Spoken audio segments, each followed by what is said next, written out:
কিন্তু আন্দোলনকারীদের সাথে পুলিশের দফায় দফায় সংঘর্ষ চলছে।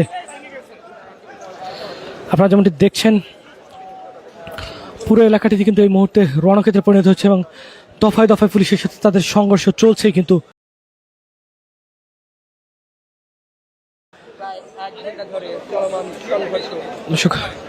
প্রায় ঘন্টাখানেক যাবত কিন্তু এই আন্দোলন চলছে, কোনোভাবেই কিন্তু থামছে না।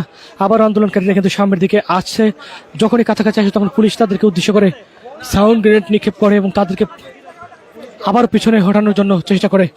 দর্শক, দেখানোর চেষ্টা করছি দৈনিক ইনকিলাব লাইভে। আমরা আবার যদি বলতে চাই, শহীদ শরীফ ওসমান হাদি যিনি আধিপত্যবাদ বিরোধী লড়াইয়ের একজন অন্যতম সৈনিক ছিল, সেই শহীদ শরীফ ওসমান হাদি হত্যার পর থেকে কিন্তু ইনকিলাব মঞ্চ আন্দোলন করে যাচ্ছিল এবং গতকালকে তারা সে বিচার জাতিসংঘের অধীনে নিরপেক্ষ তদন্তের দাবিতে কিন্তু যমুনা অভিমুখে শহীদ শরীফ ওসমান হাদির স্ত্রী সহ কিন্তু তারা গিয়ে অবস্থান করছিল এবং তারপরে সেখানে কিন্তু পুলিশ তাদেরকে থাকতে দেয়নি এবং পরবর্তী ইন্টারকন্টিনেন্টাল মোড়ে কিন্তু তারা অবস্থান করছিল। এবং আজকে বিকালে আমরা যতটুকু জানতে পেরেছি যে সেখান থেকে যমুনা অভিমুখে তারা যাত্রা শুরু করলে পুলিশের সঙ্গে সংঘর্ষ হয় এবং সেই সংঘর্ষে প্রথমত খবর আসে যে গুলিবিদ্ধ হয় ইনকিলাব মঞ্চের সদস্য সচিব আব্দুল্লাহ জাবের।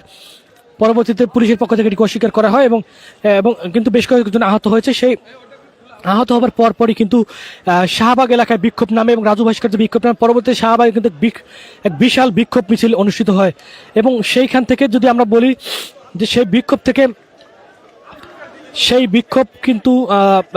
থেকে হঠাৎ করে একটি দল কিন্তু তারা